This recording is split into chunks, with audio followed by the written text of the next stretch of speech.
Hello, sorry, I was looking at something. But let's talk about this case, this final case, this ninth case in regards to who done it. As we wrap up things here in the Grizzly Claw Lodge. I guess I was wrong the whole time thinking it was Rebecca and Billy. But let me just kind of first just tell you what exactly happened in regards to the end of Billy. Um, the killer puppet master, by getting the items that they needed, which was a flying drone, white powder substance, or for the basin, um, laptop, having a laptop in the cabin. Um, Alright, so in regards to on top that was above our heads, some kind of that was down to the plank that we were on. Also, the plank that we find in the cabin was also what was as a floorboard on the plank thing that tripped up. He's already unsturdy, less sturdy because it was loose. Putting something weaker on there for Billy to slip on. Um, from the cabin, the puppet master using the drone, flying it out for the computer, um, being able to guide it to where it needs to be. Also, did you know that when you are using a drone or using something in regards to that, and then also microchips in the back of a helmet, that or even using anything when you're guiding it, you can use GPS track or GPS, and you can also use coordinates. If you know exactly the coordinate you'll be at a certain moment when you want something to go down, you put that in, and then the drone recognizes it as it gets closer, because that's the zip we hear on the way up our climbing, doing a little excursion, that the drone coming and following. That then when that happened, and then when he tried to, then when he fell, he opened his red parachute that everybody else had black. Um, his and Sarah's, or just his, either way, was red, or his was red, everybody else's was black.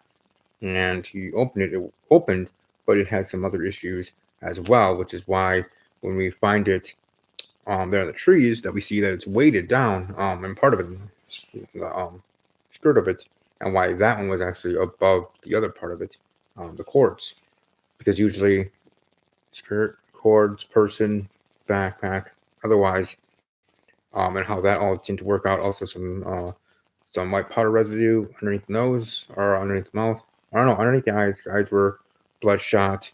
Limbs were um, not frozen, but they were just, and that was can be caused by either disease, can be caused by stroke, which stroke can be caused by many plethora of things, whether sudden or otherwise, that can cause that, or by regular injury, body going that way when deceased.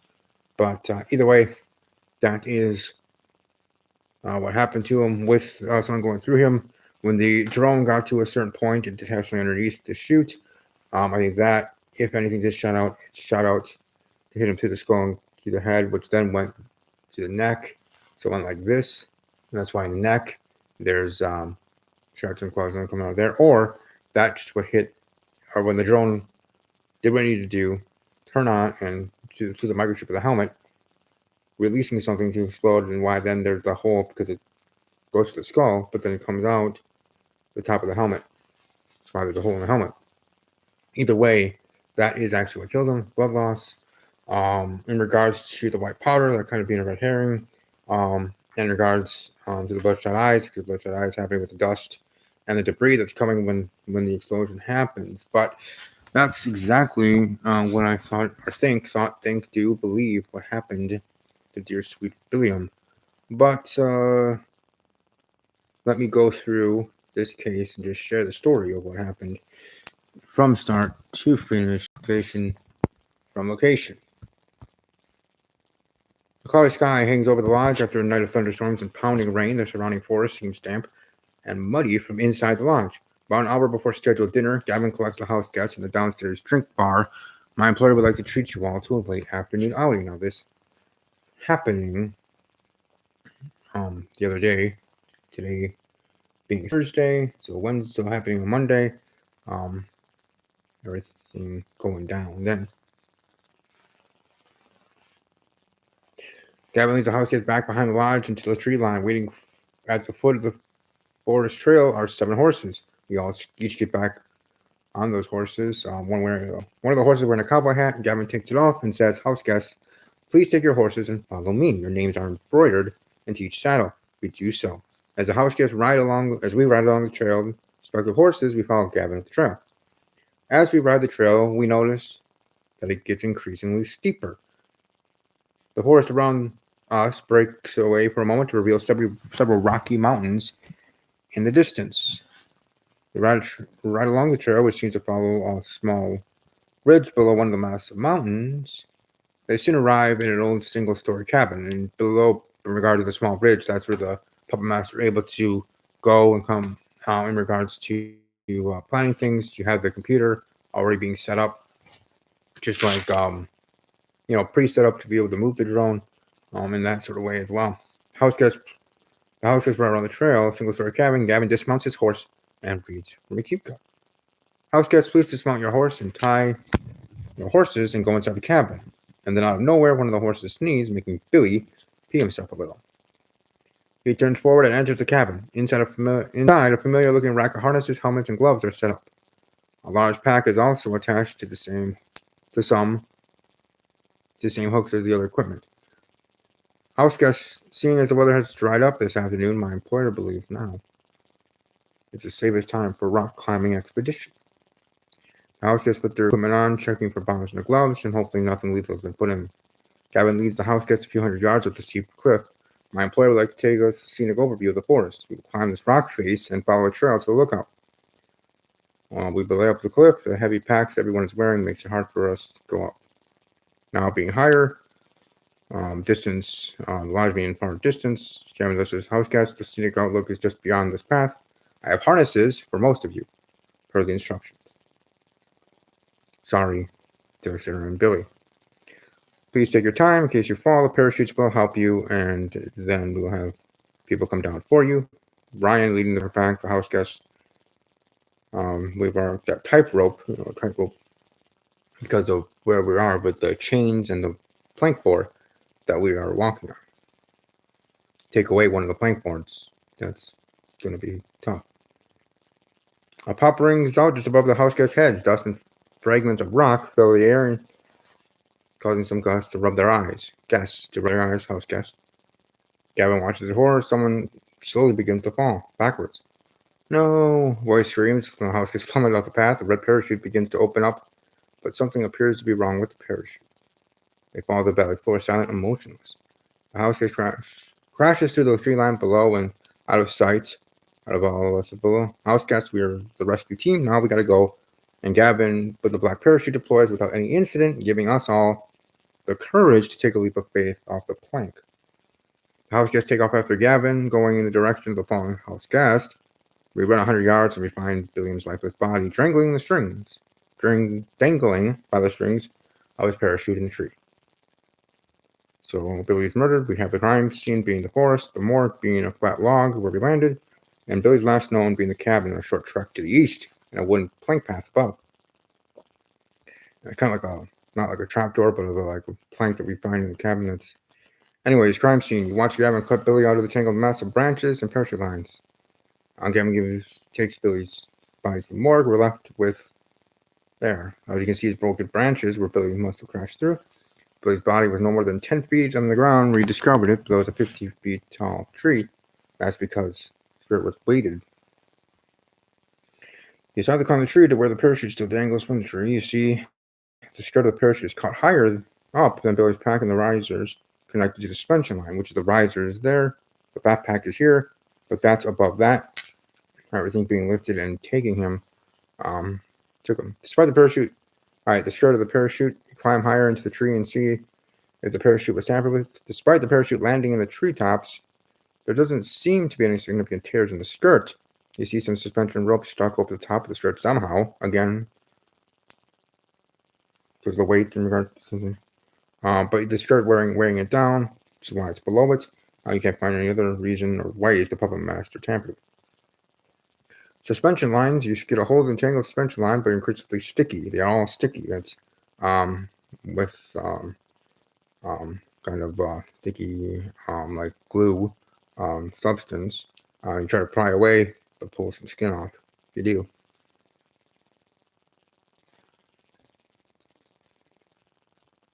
You notice some of the syringe lines are draped in tree branches near Billy's backpack, and some are lined with tons of blood because of what happens to Billy, and it burns in there. In the morgue, Billy's eyes being red and slightly bulging out. A small hole in Billy's helmet goes into his skull, but it's hard to get off. He tried to lift his arms. The rest of his body is covered with scratches and wounds, trying to lift his arms, but they're shockingly stiff and unmoving, so it's not all the extremities. You can hear some sort of grinding underneath Billy's femurs, broken femur, rubbing a bone. Pry Billy's helmet off, and see that the wound through his skull goes into his brain. Under the helmet, you see a tiny microchip attached and labeled PV, PS, PSV, PM, PSC, PMC, PMMA, and PC. The whole Billy's helmet seems to go through the PMC label. And there's some small wires connecting to all the microchips. Again, everything being wired together there. The drone being driven, and the wires in regards to the antenna and that thing that's what we find also in the cabin. Also being all encrypted parts from the laptop working thing, and its own black router, which is then from the laptop, which the laptop then controls the helmet, which controls the drone. One is controlling the drone where it's going, and the other one with the helmet of what needs to be done there. Exactly there. The x-rays, the first one of broken bones, the broken femur, Billy's chest, all ribs are clearly visible and undamaged, and third, his arm and hand, no broken bones there, so his hand looks pretty normal. Cabin, after a 30-minute trek, you find a flat wooden platform on top of the cabin that you didn't notice before.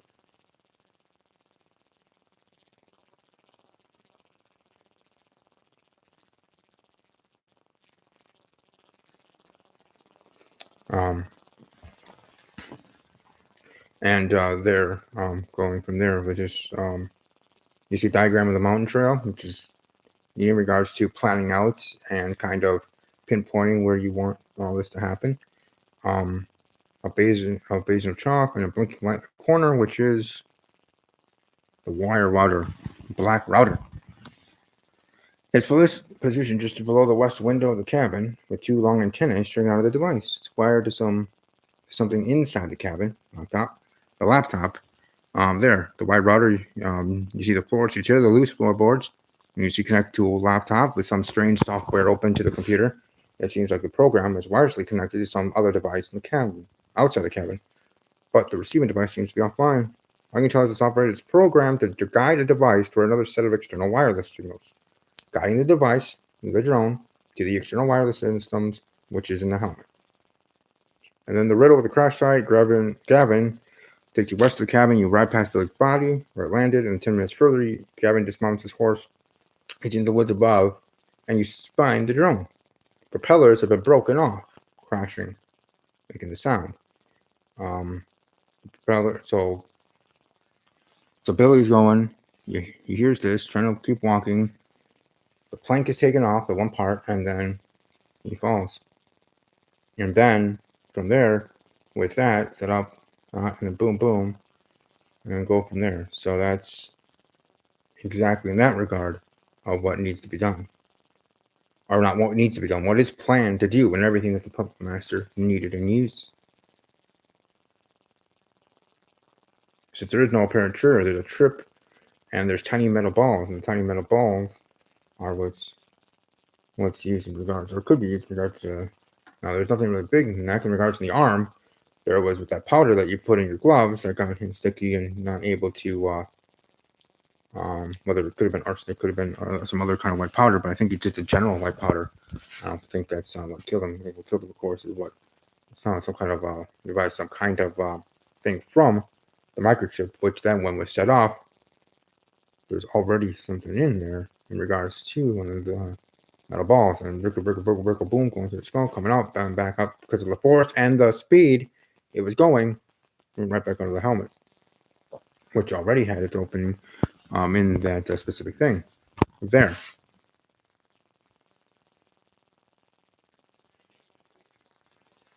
With the mounted black box, blinking box mounted on top of the drone.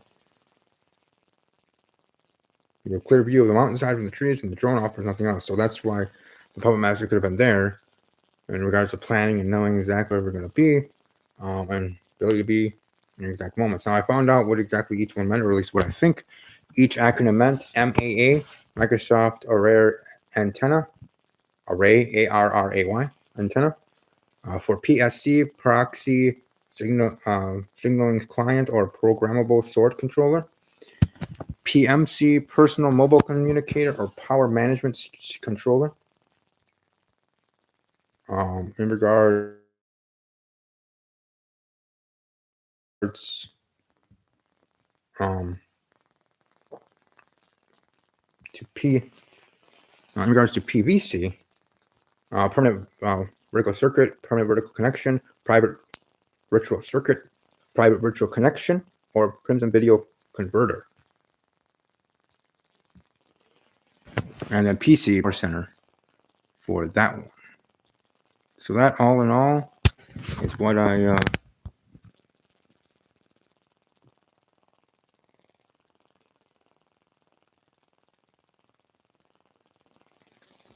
that is exactly what I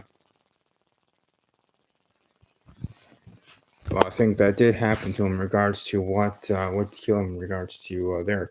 But I hope I'm right, and hopefully with all that information, everything that happened, with all that did him in, that he is where he wants to be with his parents. I know always talks about that. Parents, providing him a meal there is of his favorite things, and them spending the time together there here in this game universe. Much wishes, but since I did get it wrong all season, I gotta go somewhere different. So I'm gonna go Ross. Ross, you are the puppet master. Sarah, you are the killer.